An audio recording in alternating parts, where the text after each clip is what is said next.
موقع دیا. آواز آ رہی ہے؟ جی ذرا سا اگر آپ آواز بلند کر سکیں یا مائک کے پاس آ جائیں. تو آ تو رہی ہے مگر تھوڑی سی اگر سب لوگوں کو سنائی نہیں دے گی شاید. جی میں دو باتوں کی معذرت چاہتا ہوں. ایک تو یہ کہ میں ملک سے باہر ہوں اور ایک بین الاقوامی میٹنگ ہے جس سے میں اٹھ کر آیا ہوں. تو اور دوسری بات یہ کہ میرے گلے کی تکلیف کی وجہ سے میری آواز ذرا بدلی ہوئی ہے. تو پتہ نہیں آپ حضرات کو سننے میں کوئی دشواری ہے. میں اپنی طرف سے پوری کوشش کروں گا کہ بلند آواز سے آپ سے بات کروں. ذرا آپ مجھے بتا دیں کہ آواز سننے میں آ رہی ہے یا نہیں؟ اب بالکل اچھی طرح سے آپ کی آواز آ رہی ہے. جی بہت اچھا. دیکھیے اس فیصلے کے بارے میں جو 6 فروری کا فیصلہ تھا اور جو نظر ثانی کیس کا آپ کے فیصلہ سامنے ہے. جی اس وقت میرے سامنے میں چونکہ باہر ہوں لہٰذا سارے کاغذات میرے پاس نہیں ہیں لیکن فیصلے دونوں میں نے پڑھے ہیں اور اس کے اوپر اچھی طرح غور کیا ہے. اور دونوں فیصلوں کے بارے میں ہم نے ایک مفصل تحریر بھیجی ہے. ایک تو وہ تھی جو 6 فروری کے فیصلے سے متعلق تھی. وہ آپ حضرات کو پہلے ہی پہنچ چکی تھی. آپ نے اس کا نظر ثانی کے فیصلے میں بھی حوالہ دیا ہے.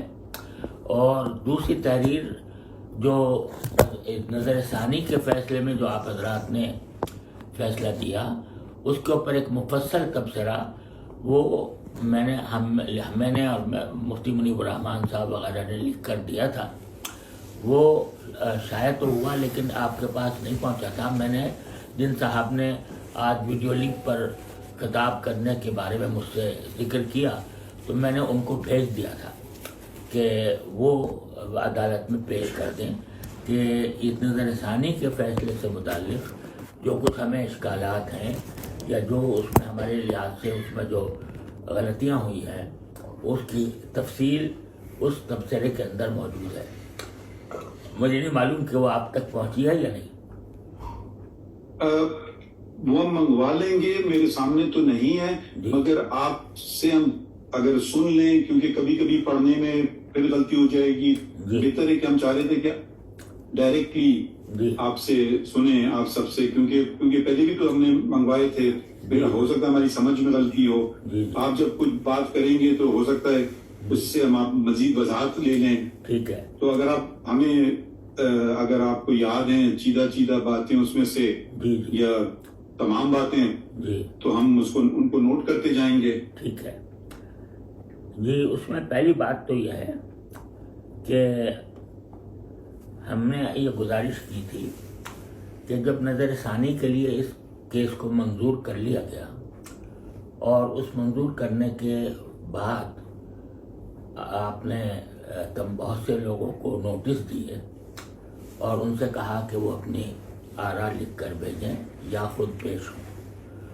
تو اس میں متعدد اطراف سے آپ کے پاس جوابات آئے. ان میں ہمارا وہ جواب بھی تھا جس پر شاید 5 یا 7 حضرات کے دستخط تھے.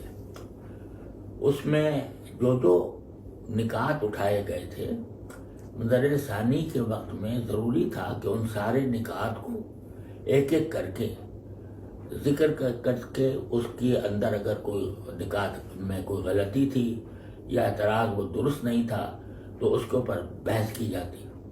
لیکن افسوس ہے کہ وہ سارے نکات آپ حضرات تک پہنچے. آپ نے اس کا بہت ہی سرسری ذکر کیا اور سرسری ذکر کر کے ان باتوں کا جو دلائل اس میں دیے گئے تھے اس کا کوئی جواب نہیں دیا. جب کسی شخص کو آپ طلب کریں اور وہ اپنی رائے پیش کریں جو مقدمے کے اہم مسائل پر مشتمل ہو تو فیصلے میں ضروری ہوتا ہے کہ ان تمام نکات کو اور ان تمام دلائل کو مفصل زیر بحث لایا جائے اور مفصل زیر بحث لایا جا کر اس کو بتایا جائے کہ اس میں جو تبصرہ کیا جا رہا ہے وہ کیسا صحیح ہے یا غلط ہے. مثال کے طور پر سارے لوگوں نے سوائے ایک کے یہ آپ سے عرض کیا تھا کہ 6 فروری کے فیصلے میں آپ نے جو آیات کریمہ درج کی تھیں یہ تو بہت اچھی بات ہے کہ آپ فیصلوں میں قرآن و سنت کے حوالے دیتے ہیں. یہ ہمارے لیے ایک اچھی بات ہے.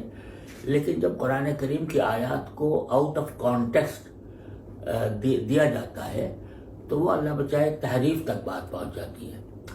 تو اس مقدمے کے تناظر میں جو مبارک ثانی کے کیس میں ہماری بالکل سمجھ سے باہر ہے، اور کوئی بھی آدمی جب اس کو پڑھے گا ان آیات کو اور اس کے بعد آپ کا یہ ریمارک پڑے گا کہ اگر یہ آیات ذہن میں ہوتی اور آئین کی دفعات موجود ہوتی تو یہ مقدمہ درج ہی نہیں ہونا چاہیے تھا. یعنی ایک طرح سے آپ ان آیات کو بنیاد بنا رہے ہیں اس بات کی. نہیں تقی عثمانی صاحب، میں معذرت چاہتا ہوں، آپ برا نہ مانیں. نہیں، میں نے آپ کو بیچ میں آپ کو روکا. اگر ذرا سی وضاحت یوں کر دوں، یقیناً ہمیں بہت سارے وہ ملے کاغذات جن لوگوں کو ہم نے نوٹسز دی، صحیح ہے، اور اگر جتنے نکات ان میں تھے ان سب کو اگر ہم اٹینڈ نہیں کر پائے تو اس میں میری کوتاہی ہے. مگر پھر تو وہ فیصلہ نہیں ہوتا، وہ تو ایک کتاب بن جاتی. اب ہم ایک یہ بھی کہا جاتا ہے کہ جی بہت لمبے ہو جاتے ہیں فیصلے.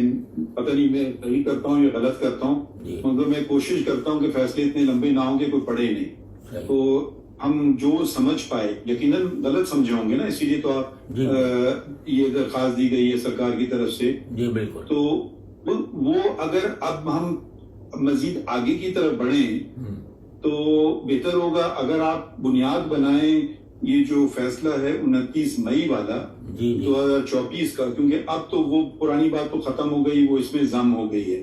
تو اس میں جو آپ سمجھتے ہیں نقاص ہیں، غلطیاں ہیں، یا آپ کے اعتراضات ہیں جو آپ لفظ بہتر سمجھنا چاہیں، تو پھر آپ برائے کرم آپ تجاویز دیجئے، ہماری رہنمائی فرمائیے، اور اگر ہمیں سمجھ نہیں آئی بات تو ہم سے سوال پوچھ لیں گے اور پھر کوشش کریں گے کہ بہتری کی طرف چلیں. تو آگے کو دیکھنا چاہیے. اس لیے آپ کی بات بھی بالکل صحیح ہے کہ میرا پتہ نہیں صحیح کرتا ہوں یا غلط کرتا ہوں، ابھی سے نہیں بلکہ چیف جسٹس بلوچستان کے وقت سے بھی میں، جہاں تک میری کم علمی ہے تو میں قرآن شریف اور حدیث مبارکہ اور فقہا کا حوالہ دیتا ہوں فیصلوں میں، کیونکہ ہم آخرکار اسلامی جمہوریہ پاکستان میں رہے. بے شک. اب دوسرے ملک اپنے ملکوں کے حوالے دیتے ہیں، تو ہماری جب تاریخ اتنی زبردست تاریخ ہے تو ہم اپنے حوالے بالکل نہیں دیتے ہیں. ہم اپنے فیصلوں میں امریکہ، برطانیہ، بھائی وہاں بھی کرنا چاہیے، مگر بہت ساری باتیں ہمارے کوشش رہتی ہے. اب اس میں یقیناً غلطی بھی ہوگی. وہ شخص سب سے بہتر ہے جو کہ کوئی کام نہ کرے، اسے غلطی بھی نہیں ہوگی. میٹرک ایگزام مت ہو تو میٹرک میں فیل ہونے کا چانس ہی نہیں ہے. تو یہ میں کبھی اپنے آپ کو نہیں سمجھتا ہوں کہ میں غلطی سے بالاتر ہوں، اور اسی لیے آپ کو زحمت دی، اور ہم بہت مشکور ہیں کہ آپ کانفرنس اٹینڈ کر رہے ہیں اور اس کو چھوڑ کر کے آئے ہماری رہنمائی کے لیے.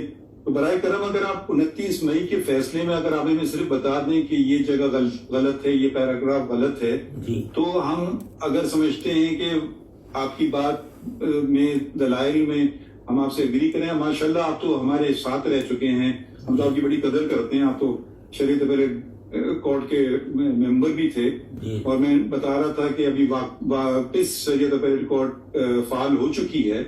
تو اگر ہم وہاں سے آغاز شروع کریں 29 مئی سے، اور آپ ہماری نشاندہی کے ساتھ ساتھ اپنے عذر کے اور ساتھ ساتھ پھر اپنے تجاویز بھی دیتے جائیں تو وہ ہم نوٹ کرتے جائیں گے. آپ برا نہ مانیں، مگر وہ میں معذرت چاہتا ہوں کہ اگر آپ کے سارے نکات جو پہلے کے تھے وہ ہم نے ضم نہیں کیے اپنے فیصلے میں، تو اس کا میں قصوروار ٹھہرا. مگر وہ جیسے میں نے بات کی وہ کتاب بن جاتی، کیونکہ نہ صرف آپ کے تھے مگر بہت سارے اور بھی تھے. نہیں، میں دیکھیے آپ کی مشکلات کو سمجھتا ہوں. میں خود جج رہا ہوں، اور جج کے اوپر کتنا بوجھ ہوتا ہے فیصلوں کے لکھنے کا یہ میں جانتا ہوں. اور اسی لیے خود میں بھی حتی الامکان کوشش یہ کرتا تھا کہ بہت زیادہ تفصیلی فیصلہ نہ ہو تاکہ لوگوں کی سمجھ میں آ سکے. لیکن بعض مسائل ایسے ہوتے ہیں جن میں بہت لمبے لمبے فیصلے بھی لکھنے پڑ جاتے ہیں. جب معاملہ کوئی بہت حساس نوعیت کا ہو تو اس کو بہت لمبے فیصلے بھی لکھنے پڑتے ہیں. اب آپ نے جو نظر ثانی کا فیصلہ لکھا، اس میں جو پہلا حصہ ہے نا، یہ تو بڑا قابل استقبال ہے کہ آپ نے ختم نبوت کے دلائل دیے، لیکن اس کی ضرورت نہیں تھی. یہ ضرورت اس لیے نہیں تھی کہ یہ معاملہ مسلمہ ہے تمام مسلمانوں کے درمیان، آئین کی روح سے بھی، قوانین کی روح سے بھی. اس کے اوپر مزید دلائل کی ضرورت نہیں تھی. جتنا وقت آپ نے اس پر لگایا، اگر آپ ان نکات پر لگاتے تو شاید یہ شکایت پیدا نہ ہوتی. لیکن بہرحال جو ہو گیا سو ہو گیا. لیکن جو اصل ہمارے لیے تشویش کی بات ہے، جس کی وجہ سے میں 6 فروری کے فیصلے کا بھی حوالہ دے رہا ہوں، اور یہ نہیں اس کو چھوڑ دیجیے، 29 مئی سے آغاز کیجیے نا. میں اب وہ ختم ہو گیا نا، نہیں وہ 6 فروری گیا، اب اس کا کوئی ریلیونس رہی نہیں. اب آپ کی اس میں درخواست آئی 29 مئی، وہ اس کی کوئی حیثیت نہیں ہے، قانونی حیثیت نہیں ہے. صحیح ہے. تو اب اگر اس کی کوئی قانونی حیثیت نہیں ہے تو اس طرف جانے کی ہمیں ضرورت بھی نہیں. بس مجھے اس کا خطرہ ہے کہ وہ اپنی جگہ انٹیکٹ رہے وہ فیصلہ. وہ میں واقعی وضاحت کر دوں، جب ریویو ہو جائے گا تو پھر وہ ختم ہو جاتا ہے. اچھا ٹھیک ہے. اب ہم اس کو بھول جاتے ہیں. ٹھیک ہے یہی بات کہیں. جی مفتی صاحب، جب 6 فروری کا فیصلے پہ نظر ثانی کا فیصلہ آ گیا 29 مئی کو، تو 6 فروری کے فیصلے کا وجود ختم ہو گیا اور ہم نے نگرانی کو تسلیم کر لیا اور 6 فروری کا فیصلہ ختم کر دیا. اب اس وقت جو فیلڈ میں ہیں آپ تو ماشاءاللہ جج بھائی اس بات کو سمجھیں گے. اب فیلڈ میں 29/5/2024 کا حکم ہے. اگر اس پہ کوئی ابہام پیدا ہو رہا ہے جس سے آپ سمجھتے ہیں، میں نے آپ کی ویڈیو دیکھی، آپ نے یوٹیوب پہ ایک ویڈیو بھی کی، پلیز. جی خیر دیکھیے، اب اسی پر ایسے نہیں ہوتا ہے مناسب، یہ اخلاق کی بات نہیں ہے. آپ تشریف رکھیے. تو آپ اس میں تھوڑی سی آپ ہمیں رہنمائی کر دیں کہ اس نظر ثانی شدہ فیصلے میں جو آپ سمجھتے ہیں سکم ہے یا جس سے کوئی پیچیدگی پیدا ہو رہی ہے یا اس کا احتمال ہے، اس کی وضاحت فرما دیں تاکہ ہم اس کو دیکھ سکیں. دیکھیے، اس میں جو سب سے زیادہ سنگین بات ہے اس فیصلے کے اندر، وہ یہ بات ہے، صفحہ وہ پیراگراف میں آپ کو دیتا ہوں، پیراگراف 47 ہے شاید. میں 1 سیکنڈ میں آپ کو نکال کے دیتا ہوں. 45 کا حوالہ دیتے رہیں گے. دیکھیے، میں یہ سمجھتا ہوں کہ سب سے زیادہ سنگین بات جو ہے وہ پیراگراف 42. جی ہاں 42. پیراگراف نمبر 7 اور پیراگراف نمبر 42. جی پہلا والا کون سا بتایا؟ Paragraph number 7 paragraph number 7. جی آپ پہلے 7 پہ بتا لیں پھر 42 پہ بتا لیں. 7 میں وہاں آپ نے یہ فرمایا ہے کہ وہ احمدی اپنے ایک نجی ادارے میں تعلیم دے رہے تھے، جس سے آپ نے یہ ایزیوم کر لیا کہ یہ قادیانی لوگ جو ہیں وہ اپنے نجی ادارے بنا سکتے ہیں اور اس میں تعلیم و تبلیغ کر سکتے ہیں. اسی طرح نمبر 42 میں آپ نے باقاعدہ تبلیغ کا لفظ استعمال کر کے آپ نے فرمایا کہ یہ اگر اپنے مذہب کی تبلیغ کریں تو یہ ان کی ایک عجیب اصطلاح استعمال فرمائی آپ نے کہ ان کے گھر کی تنہائی میں شامل ہوگی. گھر کی تنہائی غالباً آپ نے ترجمہ کیا ہے ان کی پرائیویسی کا شاید. تو یہ اس میں تبلیغ کی آپ نے غیر مشروط ہدایت دی تھی. غیر مشروط کے ساتھ آپ نے ایک لفظ ضرور بڑھایا کہ قانون کے مطابق، لیکن آپ نے جو اس میں سب سے پہلی بات تو یہ 298C جو PPC کا 298C ہے، اس میں 2 لفظ الگ الگ بیان کیا ہے. ہم نے اپنے تحریر میں وہ بات واضح کی ہے، یعنی جو جس چیز سے قادیانی حضرات کو منع کیا گیا ہے وہ 2 حصوں میں منقسم ہے 298C میں. ایک حصہ ہے پریچر اور پروپیگیٹس، ایک تو یہ ہے. پھر آگے اور invites others to their faith. تو ظاہر ہے کہ قانون میں کوئی لفظ ریڈنڈنٹ نہیں ہوتا.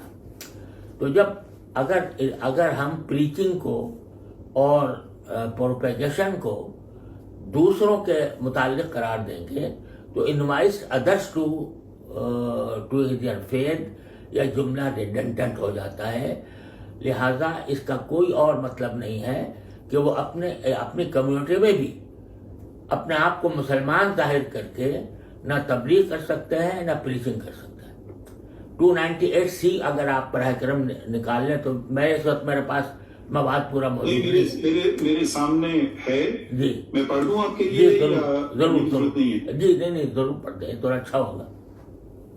اچھا یہ میں پڑھ دیتا ہوں. جی یہ انگریزی میں تو انگریزی میں پڑھوں گا. ظاہر ہے انگریزی میں پڑھیں آپ.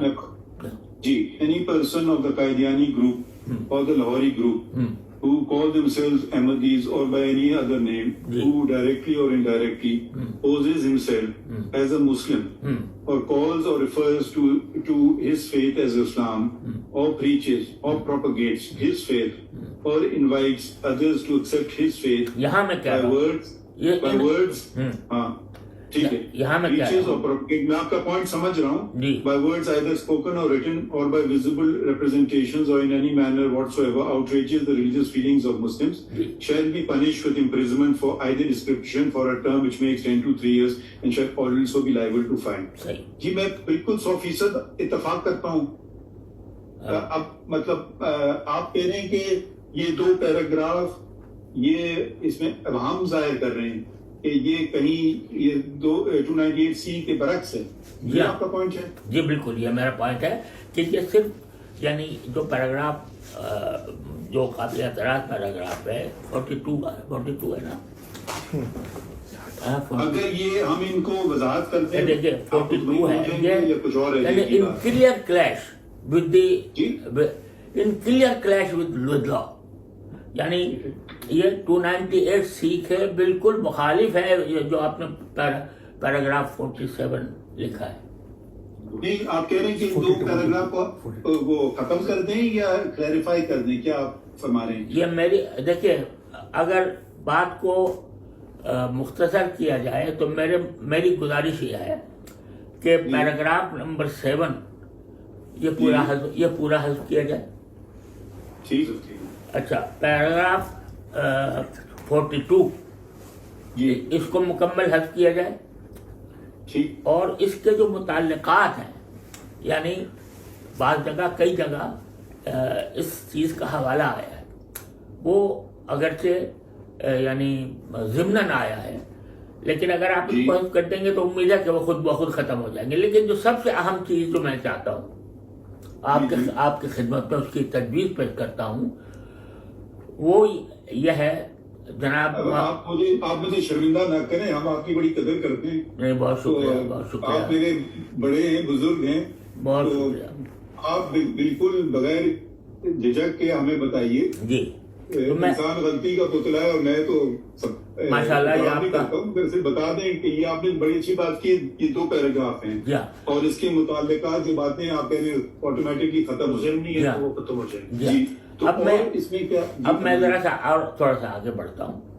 اور دیکھیے میں یہ چاہتا ہوں کہ جب دیکھیے آپ نے دیکھا کہ یہ مسئلہ کتنا حساس ہے اس کا اندازہ تو آپ کو ہوا ہوگا اور ساتھ ہی یہ بات بھی کہ ہمارے ایمان کی ایک بہت بڑا اہم عقیدہ ہے اور اس کے اوپر آپ نے دیکھا کہ کتنا بڑا فیصلہ آئین پاکستان نے کیا کس طرح اس کے وہ ترمیم دستور کے اندر کی گئی. تو اس میں ہم جب کوئی مسئلے میں الجھ گئے ہیں کہیں تو ہمیں محض ٹیکنیکلٹیز کی بنیاد پر بات کو بے دلی سے نہیں کرنا چاہیے بلکہ جب نظر ثانی کریں یا کسی غلطی کی کریکشن کریں تو کھلے دل کے ساتھ کریں. اور اس کے لیے میں کہتا ہوں کہ ان 2 پیراگراف کو حذف کرنے کے بعد ان کے متعلقات خود بخود حذف ہو جائیں گے. میں یہ چاہتا ہوں کہ 49C جو آخری جو آرڈر کے کلمات ہیں نا 49C جو ایک طرح سے آپ نے پورے فیصلے کا جو آرڈر نکالا ہے وہ ذرا برائے کرم اپنے سامنے رکھ لیں. جی جی رکھیے. 49C یا جی میں نے یہ ہاں 49 جی ہوا نا جی. جی فرمائیے. اچھا اسم کو میں نے اس کی جگہ ایک عبارت تجویز کی ہے. جی فرمائیے. وہ یہ کہ جہاں تک اس مسئلے کا تعلق ہے کہ پیش نظر مقدمے کے ملزم پر مجموعی تعزیرات پاکستان کی دفعہ 295B 295C 298B 298C کا اطلاق ہوتا ہے یا نہیں ضمانت کے اس مقدمے میں، جبکہ ملزم کا ٹرائل ابھی باقی ہے، ہم یہ مناسب نہیں سمجھتے کہ اس پر کوئی فیصلہ دیں، کیونکہ ٹرائل کورٹ میں ابھی مقدمہ چل رہا ہے. ٹرائل کورٹ کو چاہیے کہ ہمارے فیصلے مورخہ 6 فروری سے متاثر ہوئے بغیر مقدمے کی کارروائی جاری رکھے اور تمام حالات مقدمہ کو سامنے رکھتے ہوئے اس بات کا فیصلہ کرے کہ ملزم پر مذکورہ دفعات کے تحت جرم بنتا ہے یا نہیں. خالص میرٹ پہ اس کا فیصلہ کرے اور اس طرح نظر ثانی کے تمام درخواستیں جزوی طور پر منظور کی جاتی ہیں. یہ آپ اتنی جلدی میں لکھنا پایا، آپ یہ میں ابھی عبارت بھیج دیں گے ہمیں؟ جی ضرور. میں ابھی جو صاحب میرے رابطے میں ہیں میں ان کو بھیج دیتا ہوں. ٹھیک ہے. مزید کوئی بات؟ جی میں یہ چاہتا ہوں کہ میں گزارش یہ ہے کہ اس معاملے کو زیادہ لٹک جائے اور یعنی اس کی وجہ سے اضطراب انتشار یہ پیدا ہوا. آپ کی بڑی مہربانی ہے کہ آپ نے متعلقہ حضرات کو بلایا، ان کو سنا اور اس کے بعد آپ نے فیصلہ کیا. اب یہ آخری بار ہو رہا ہے، تو اس آخری بار میں براہ کرم جتنے اشکالات پیدا ہوئے ہیں، اشکال کیا پیدا ہوا میں آپ کے سامنے رکھ دیتا ہوں. وہ یہ ہے کہ قادیانیوں کو تبلیغ کی اجازت دی گئی ہے جو 298C کے بالکل خلاف ہے. اور دوسری بات یہ ہے کہ آپ نے جو اپنے فیصلے میں قومی اسمبلی کے اندر جو تقریریں ہوئی تھیں اس وقت، اور اس میں یہ کہا گیا تھا، میں اس پہلو کو ذرا تھوڑی وضاحت سے عرض کرنا چاہتا ہوں اگر آپ اجازت دیں تو. نہیں اجازت ہے. اچھا تو وہ یہ ہے کہ اس اسمبلی کی میں جو تقریریں ہوئی تھیں اس میں یہ ضرور کہا گیا تھا کہ ہم ان کو ایک غیر مسلم اقلیت قرار دے کر غیر مسلم اقلیت کے کو حقوق دیں گے. یہ بات جو تھی نا یہ پاکستان اسلام کی تاریخ کے تمام کیسز کے بالکل برعکس تھی. یعنی آپ نبی کریم صلی اللہ علیہ وسلم کے زمانے سے یہاں میں ذرا آپ کو برا نہ مانیے، کیونکہ پارلیمان میں کیا ہوا اب وہ تو ریکارڈ کا حصہ ہے نا. میں پارلیمان کو تو کوئی حکم نہیں دے سکتا ہوں کہ آپ یہ کریں یا وہ کریں. نہیں میں بالکل نہیں میں ایسا بالکل نہیں. پارلیمان میں جو کہا گیا وہ غلط ہے. نہیں میرا کام نہیں ہے، ہمارا کام نہیں ہے. نہیں بالکل ٹھیک ہے. میں اور بات کرنا چاہ رہا ہوں، ذرا پوری کر دوں آپ اس کے بعد پھر میں غلط سمجھا. جی معاف کیجیے. یعنی پوری اسلامی تاریخ میں کوئی ایک مثال بھی ایسی نہیں ملتی کہ کوئی نبوت کا جھوٹا مدعی پیدا ہوا ہو اور اس کے متبعین کی ایک جماعت ہوئی ہو اور اس کو دارالاسلام میں ذمی یا غیر مسلم اقلیت قرار دیا گیا ہو، بلکہ ان کے خلاف باقاعدہ جنگ ہوئی. آپ مجھ سے زیادہ بہتر جانتے ہوں گے، آپ نے تاریخ پڑھی ہے. مسیلمہ کذاب کے ساتھ کیا ہوا، طلحہ بن خویلد کے ساتھ کیا ہوا، بعد میں جتنے جھوٹے مدعی یعنی نبوت پیدا ہوئے ان کے ساتھ. یہ تقی عثمانی صاحب آپ کی میں بہت عزت کرتا ہوں، اگر ہم فیصلے پہ رہیں باتیں اس میں یہ نہیں کہہ رہا ہوں کہ اس میں آپ کی سے میں ڈس ایگری کر رہا ہوں، مگر فیصلے میں ہم نے تو ایسی کوئی آپ نے جو باتیں کی وہ نشاندہی کی وہ میں نے نوٹ کر لی. اب میں زیادہ اس ڈبیٹ کو بڑھانا نہیں چاہتا ہوں کیونکہ اب پارلیمان میں جو کچھ ہوا میرے لیے ایک عدالت میں تنقید کرنا، میں اداروں کی عزت کرتا ہوں. آپ کی جگہ میں تنقید نہیں کر رہا، ہم ایکسپیکٹ کرتے ہیں وہ تھوڑی ہماری بھی عزت کر لیں، ہم ان کی تو پوری کریں گے. نہیں ہم پوری عزت کرتے ہیں، پارلیمنٹ کی بھی عدالت کی بھی. میری بات پوری ہو جائے تو شاید آپ کا اشکال دور ہو جائے.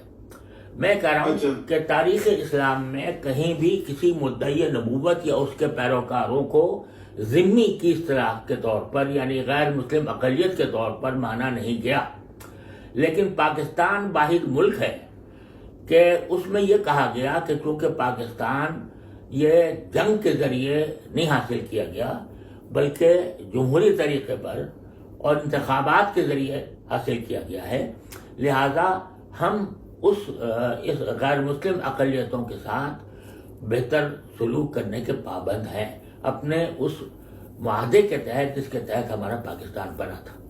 لہذا آپ دیکھیں گے کہ شروع سے جب سے قادیانیوں کے خلاف کوئی تحریک مسلمانوں کی شروع ہوئی ہے، چاہے وہ علماء کی طرف سے ہو یا کسی اور طرف سے ہو، اس میں یہ نہیں کہا گیا کہ شریعت کا اصل حکم ان پر نافذ کیا جائے، یہ زندیق ہے، بلکہ یہ کہا گیا کہ ہم ان کو غیر مسلم اقلیت تسلیم کرنے کو تیار ہیں۔ یہ گویا ایک طرح سے رعایت دی گئی قادیانیوں کو کہ اگر وہ اپنے آپ کو غیر مسلم تسلیم کر لیں اور غیر مسلم تو ہم ان کو غیر مسلم اقلیت کے تمام حقوق دینے کے لیے تیار ہیں۔ یہی باتیں پارلیمنٹ میں کہی گئی تھیں اور یہی باتیں بعد میں بھی دہرائی گئی ہیں۔ ہمیں اس پر تنقید نہیں کرنی ہے، ہمیں ان کو ماننا ہے کہ ہم غیر مسلم اقلیت ہم ان کو ماننے کو تیار ہیں، لیکن اس صورت میں جبکہ وہ خود اپنے آپ کو مانیں۔ اگر وہ خود غیر مسلم اقلیت ہو کر اپنا اعتراف کر کے اپنے آپ کو غیر مسلم اقلیت کے طور پر رجسٹر کرائیں اور اس میں کوئی ایسی علامت ایسا نہ رکھیں جس سے لوگوں کو یہ دھوکہ ہو کہ یہ مسلمانوں کی کوئی قسم ہے، تو آج بھی ہمارے پاس پارلیمنٹ کے اندر ان کے لیے اقلیتوں کی سیٹوں میں ایک سیٹ ان کی موجود ہے، میرا خیال ہے آپ زیادہ بہتر جانتے ہوں گے، ان میں ایک ہے نا سیٹ احمدیوں کی۔ جی ہوتی تو تھی، میں بھی چیک کر کے بتاتا ہوں آپ کو۔ تو ایک سیٹ ان کے موجود ہے۔ اسی طرح سے اقلیتوں کا ایک بورڈ ہوتا ہے، اس کے اندر بھی ان کی سیٹ موجود ہے۔ اب وہ حضرات اپنا جو حق آئینی ہے کہ وہ ان کی ایک سیٹ اسمبلی میں ہے، ایک سیٹ ان کے اقلیتی بورڈ میں ہے، لیکن اس کو حاصل کرنے کے لیے ان کو یہ ماننا پڑے گا کہ جو ترمیم آئین کے اندر ہوئی ہے وہ درست ہوئی ہے اور ہم اس کو مانتے ہیں۔ ہم اپنے آپ کو غیر مسلم اٹارنی جنرل صاحب سے معاونت اس پوائنٹ پہ کر لوں جی، آپ فرمائیے کہ prior to the 17th amendment آپ اردو میں فرمائیے جی 17ویں ترمیم سے پہلے تو مخصوص کی گئی تھی اقلیتوں کے لیے ان کے مذہب کی بات کر لوں جی سر، یہ قادیانیوں کی بات کر جی تھی 2002 تک تھی، آخری اسمبلی جو 97 کی تھی اس میں تھی جی ایم ڈی او کے لیے ایک سیٹ ہوتی تھی۔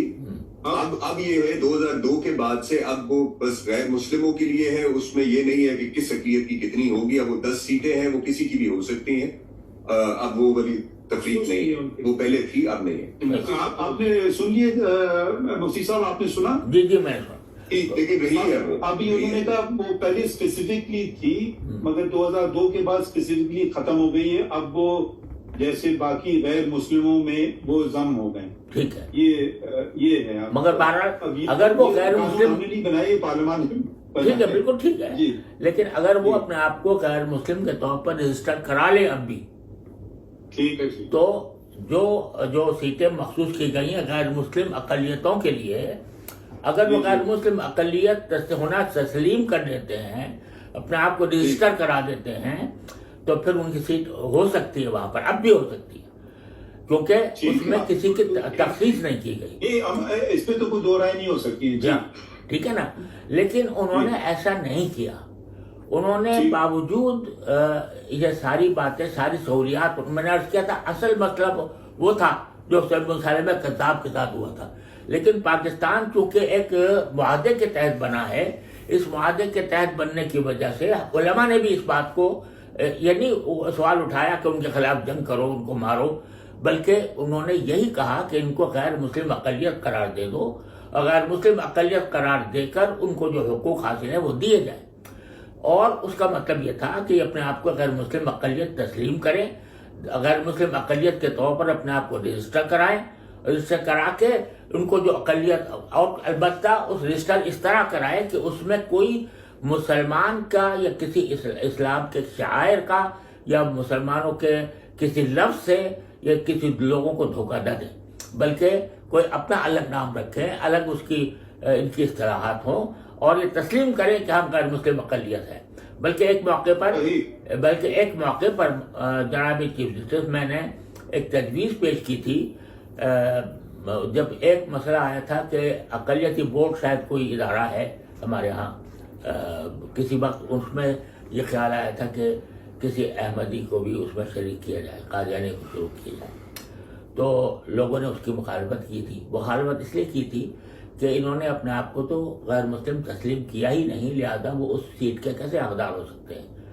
میں نے اس موقع پر ایک تجویز دی تھی، وہ اپنے دوستوں سے مشورہ کیے بغیر، لیکن میرے خیال میں وہ بڑی منصفانہ تجویز تھی، اور وہ یہ کہ حکومت یا آپ اس وقت چیف جسٹس کے طور پر جو ان کے سربراہ ہیں، مرزا اس وقت تیسرے خلیفہ ہیں یا چوتھے، ان کو آپ پیشکش کریں کہ ہمارے پاس اقلیتی سیٹیں موجود ہیں، اگر آپ اس سے فائدہ اٹھانا چاہیں تو براہ کرم اپنے آپ کو غیر مسلم اقلیت رجسٹر کرائیں، اور غیر مسلم اقلیت رجسٹر کرا کر آپ ان اقلیتوں کے حقوق کا فائدہ اٹھانے کی کوشش کریں۔ اگر وہ اپنے آپ کو صرف یہاں پاکستان میں نہیں، پورے عالمی بنیاد پر وہ اپنے آپ کو غیر مسلم اقلیت قرار دینے پر راضی ہو جاتے ہیں، تو وہ جتنے سارے حقوق غیر مسلموں کے آئین نے دیے ہیں یا بحث اقلیت ان کو حاصل ہوتے ہیں، وہ سارے حاصل ہوں گے، ہمیں اس پر کوئی اشکال نہیں ہوگا۔ لیکن اگر وہ یہ کہیں کہ نہیں صاحب، آپ نے تو فیصلہ ہی غلط کیا، آپ کا آئین غلط ہے، آپ نے ہمیں غیر مسلم قرار دیا تو ہم پر ظلم کیا، تو پھر اس صورت میں جب وہ اس کو نہیں مانیں گے تو آئین کی دی ہوئی وہ سہولتیں جو غیر مسلم اقلیتوں کے لیے ہیں، وہ اس سے کیسے فائدہ اٹھا سکتے ہیں؟ اور یہ بات ظہیر الدین بنام ریاست والے فیصلے میں بھی یہ بات کہی گئی ہے۔ لہذا میں سمجھ گیا آپ کی بات۔ میں ایک بات آپ کو ذرا بتا دوں، یہ آپ کو تو یقیناً پتا ہوگی، مگر آپ کے پاس کتاب نہیں ہے، آئین کی شق 260 کی ذیلی شق 3، وہ میں پڑھ دیتا ہوں۔ In the Constitution and all enactments and other legal instruments, unless there is anything repugnant in the subject or context. A. Muslim means a person who believes in the unity and oneness of Almighty Allah, in the absolute and unqualified finality of the prophethood of Muhammad, peace be upon him, the last of the prophets, and does not believe in or recognize as a prophet or religious reformer any person who claimed or claims to be a prophet in any sense of the word or of any description whatsoever after Muhammad, peace be upon him. And B. Non-Muslim means, یہ تو مسلم کی انہیں تعریف کر دی آئین نے، and non-Muslim means a person who is not a Muslim and includes a person belonging to the Christian, Hindu, Sikh, Buddhist or Parsi community, a person of the Qadiani group or the Lahori group who call themselves Ahmadis or by any other name, or a Baha'i, and a person belonging to any of the scheduled caste. تو آئین نے تو اس کی بالکل وضاحت کر دی ہے، اس میں تو کوئی دو ہماری رائے کیا ہے، یہ تو ہم سب پہ ہم پابند ہیں، کیونکہ ہم حالفی اٹھاتے ہیں آئین پہ، تو مطلب یہ تو مجھ پہ بھی یہ بالکل پابند کر دیا ہے سب کو، بالکل صحیح، نہ صرف کہ پوری ریاست کو، بالکل صحیح، شہری رہتے ہیں سب کو پابند کیا ہوا ہے، بالکل بالکل صحیح۔ تو اس کو وہ ابہام کی بات نہیں ہے، کیا ہے نہیں؟ دیکھیے میں نے پڑھے دو شکیں پڑھی، ہاں اس میں کوئی ابہام نہیں ہے، یہ آئین میں کوئی ابہام نہیں ہے، لیکن اس کی ایپلیکیشن اس معنی میں ہے کہ کون سی غیر مسلم اقلیت کو وہ حقوق حاصل ہوں گے۔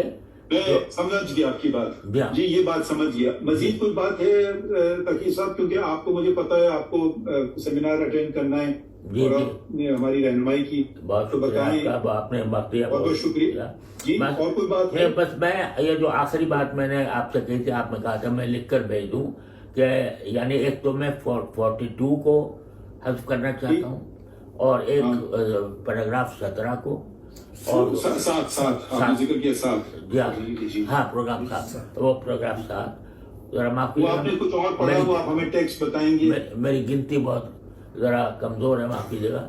تو پیراگراف 7 اور پیراگراف 42 اس کو تو میں نے عرض کیا کہ مکمل حذف کیا جائے. اور ماشاءاللہ پوچھ سکتا ہوں کہ عمر کیا ہے یا نہیں پوچھ سکتا ہوں؟ نہیں ضرور پوچھیں. اجازت ہے. یہ اکتوبر آنے والا ہے, اس میں میری میلادی یعنی شمسی حساب سے میں 82 سال کا ہو جاؤں گا. اچھا چلے, میری بھی سالگرہ اکتوبر میں ہوتی ہے. اچھا ماشاءاللہ. تو آپ کو اللہ تعالیٰ مزید عمر کرے اور تندرست رکھے. آپ کی کتنی عمر ہے؟ رہنمائی کرتے رہیے گا. جی ہم تو حاضر ہیں جناب. ہم تو 17 سال یہاں رہے ہیں آپ کے سپریم کورٹ میں. اچھا بس ایک ذرا سا اگر میں یہ عدالت کے دروازے ہمیشہ کھلا ہی رہتے ہیں, کسی کو کوئی بھی بات ہے, اب دیکھیں درخواست دی ہم نے فوراً لگا دی, کوئی چھپائی نہیں کوئی دبائی نہیں, فوراً لگا دی. بہت اچھا. پہلے بھی آئی تھی درخواست. اب یہ ضرور آپ کہہ سکتے ہیں کہ فیصلے پر تنقید آپ کا حق ہے, نہ صرف حق ہے بلکہ میرے خیال میں تو آپ رہنمائی کرتے ہیں. مگر اگر عدالت میں آئیں گے یہ غلط ہو گیا اب دیکھ لیں گے اس میں غلطی ہے نہیں ہے, تو بہت بہت آپ کا شکریہ کہ آپ نے ہماری رہنمائی فرمائی. اگر کوئی اور بات نہیں ہے تو پھر میں دوسرے نہیں, بات کوئی اور نہیں ہے, بات کو اور نہیں ہے. جس صرف جو ہے میری اس وقت کی گزارش کا وہ پیراگراف 7 پروگرام 42 اور آخری 49 جی. ٹھیک ہے, وہ میں ٹیکس آپ بھیجیے گا, میں آپ کو بھیجتا ہوں. میں یعنی دیکھیے میں صرف یہ گزارش کرنا چاہتا ہوں کہ اب اگر آپ کوئی فیصلہ دیں نا تو وہ فیصلہ براہ کرم پورے دل سے دیجیے, اور اس میں کوئی ایسی چیز نہ رہنے دیجیے کہ جس کی وجہ سے یہ سمجھا جائے کہ یہ بے دلی سے بات کی گئی ہے. تو یہ کیا کی گئی کہ بے دلی سے بات کی گئی. آپ کھل کر دیں. اگر فرض کرو آپ جیسے نہیں, آپ ماشاءاللہ نہیں, میرا مطلب یہ ہے کہ آپ ماشاءاللہ آپ نے خود ظاہر کیا کہ آپ کو اپنی کسی غلطی سے اعتراف کرنے میں کوئی تعامل نہیں ہوتا. یہ اتنی اچھی صفت ہے کہ نہیں, میں تو پھر گناہگار ٹھہرا اگر میں یہ کہوں کہ جی بھائی غلطیاں, یہ تو آپ کا یہ آپ کے سب بات ہے. تو میں روزانہ یہی آپ سے کہہ رہا ہوں, یہ میری دعا رہتی ہے کہ اللہ تعالیٰ میرے کو اب نہ جاننے طور پہ ہم پتہ نہیں کتنی غلطیاں کر بیٹھتے ہوں. صحیح بات.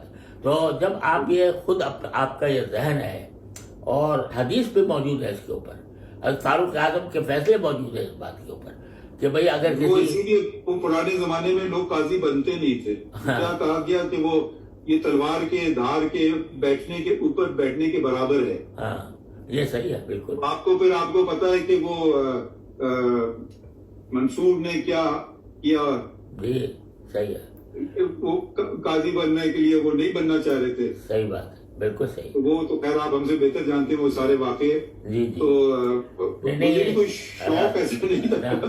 جناب فاضل چیف جسٹس صاحب, آپ سینئر ہیں, میں تو بہت جونیئر آپ سے لحاظ سے جونیئر ہوں. آپ ہمارے بزرگ ہیں, میں آپ سے بہت کم عمر ہوں. اچھا علم میں بھی اور عمر میں بھی. تو میں یہ صرف گزارش کر رہا ہوں کہ جب آپ ماشاءاللہ اتنے کھلے دل کے آدمی ہیں کہ ہر غلطی تسلیم کرنے کو تیار ہے, اور یہی بڑے آدمی کی علامت ہوتی ہے کہ بڑی سے بڑی غلطی کو وہ نہیں ہوں, مگر میں غلطی کا پتلا ہوں, اعتراف کرنے میں کوئی.